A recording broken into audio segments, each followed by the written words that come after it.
गुरुजी प्रणाम। प्रणाम भैया। गुरुजी, क्या कोई ग्रह किसी अन्य ग्रह के दोष को समाप्त कर सकता है या दूर कर सकता है? हाँ, इस संबंध में हमारे ग्रंथकारों ने बताया है कि ग्रहों को के दोषों को दूर करने अथवा न्यून करने के संबंध में भाव मंजरी ग्रंथकार ने परस्पर दोष निवारक ग्रहों का उल्लेख किया है। तो ये जो दोषों के निवारण की बात है, ये भी हमारे शास्त्रों में ही वर्णित है। और इस संबंध में सबसे जो महत्वपूर्ण है भाव मंजरी, उसने ये बताया है कि सबसे स्ट्रांग प्लेनेट जो कि समस्त दोषों को दूर कर देता है वो है सूर्य। जिस प्रकार से हमारे पृथ्वी लोक में जितने भी बैक्टीरिया, वायरसेस या जितनी भी प्रकार के दोष हैं, गंदगी है, उन सब को सूर्य अपने रोशनी, किरणों या ऊर्जा के माध्यम से समाप्त कर देता है। उसी प्रकार से किसी भी जन्मांग में सूर्य की जो स्थिति है उसके संदर्भ में जन्मांग के अंदर विभिन्न प्रकार के जो भी दोष होते हैं, सूर्य की पावर के अनुसार, सूर्य के बलाबल के अनुसार उस जन्मांग में जो भी दोष, क्योंकि हर जन्मांग में कुछ ना कुछ तो दोष होते ही हैं, तो उन दोषों को सूर्य अपने बलाबल के अनुसार या तो कम कर देता है, न्यून कर देता है अथवा दूर भी कर देता है। और इसी प्रकार से राहु, तो जिस तरीके से सूर्य समस्त दोषों को दूर करने की सामर्थ्य रखता है, ठीक उसी प्रकार से राहु दोषों को उत्पन्न करने का सामर्थ्य रखता है।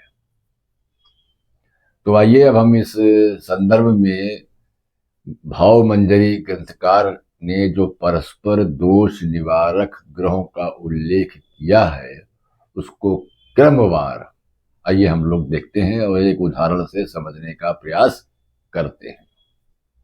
अब यहां पर ग्रंथकार ने अपना स्पष्ट मत दिया है कि राहु के दोष को बुध दूर कर देता है। पहले हम लोग ये समझने की कोशिश करते हैं कि कौन ग्रह किस किस का दोष को दूर या न्यून कर सकता है। और दोषों को दूर करना या न्यून करना इस बात पर निर्भर करेगा कि संबंधित ग्रह का बलाबल क्या है। बलाबल के अनुपात में ही वो ग्रह अन्य ग्रहों के दोषों को दूर या न्यून कर सकता है। तो सर्वप्रथम ग्रंथकार ने स्पष्ट बताया है कि राहु के दोष को बुध दूर करता है। राहु प्लस बुध, मतलब राहु और बुध दोनों को मिला कर ले अगर, तो शनि इन दोनों के दोषों को दूर करता है। राहु, बुध और शनि इन तीनों के दोषों को मंगल दूर करता है।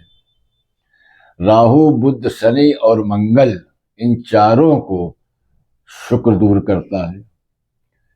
राहु, बुध, शनि, मंगल और शुक्र इन समस्त ग्रहों के दोषों को गुरु दूर करता है। राहु, बुध, शनि, मंगल, शुक्र इन और गुरु इन सबके दोषों को चंद्र दूर करता है। और समस्त ग्रहों का दोषों का निवारण सूर्य के द्वारा होता है।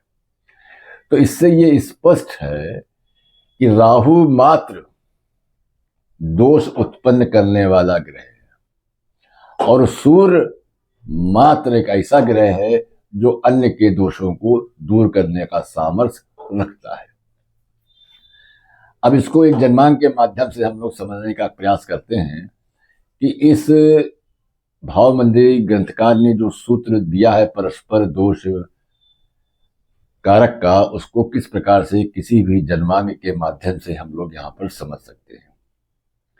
अब यहाँ पर हमने क्या देखा कि सप्तम भाव में बुध, शनि और राहु स्थित है। तो सप्तम भाव में जो राहु का जो दोष है, अब चूंकि राहु के दोष को बुध दूर करता है, तो राहु और बुध का ये जो संगम हुआ है, जो युति हो रही है, तो यहाँ पर बुध अपने बल के अनुसार, अपने बलाबल के अनुसार राहु के दोषों को या तो न्यून कर सकता है या समाप्त कर सकता है। अब हमने पुनः देखा कि सप्तम भाव में राहु बुध के साथ में शनि भी स्थित है। अब शनि क्या है कि ये राहु प्लस बुध दोनों के दोषों को दूर करता है। तो यहां पर बुध जो है वो द्वादशेष है और तृतीयेश भी है।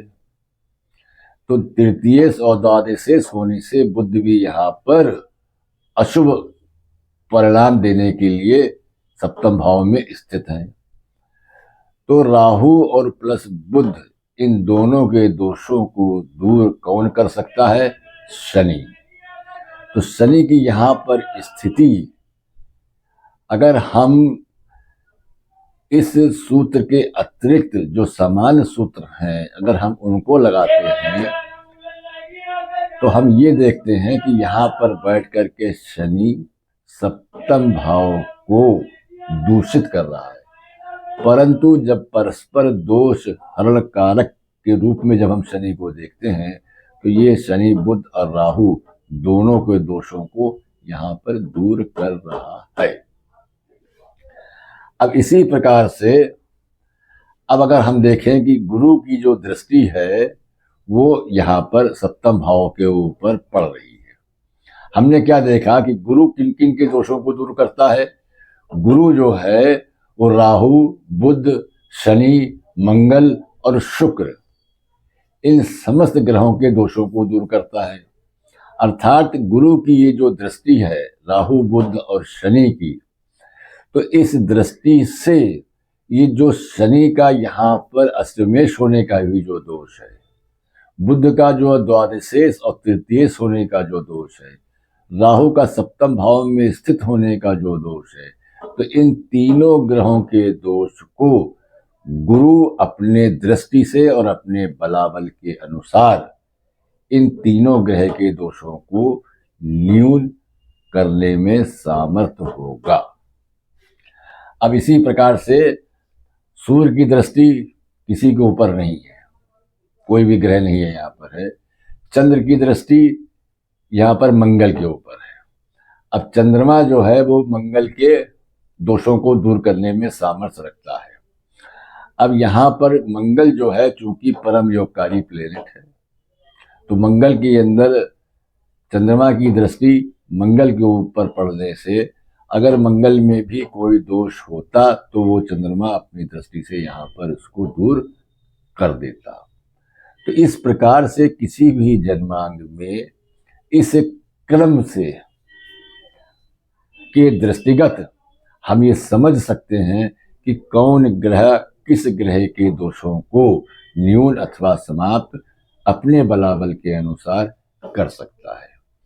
तो संक्षेप में राहु समस्त दोषों को देने वाला ग्रह है और सूर्य समस्त ग्रहों के दोषों को निवारण करने के लिए सक्षम होता है अपने बल के अनुसार।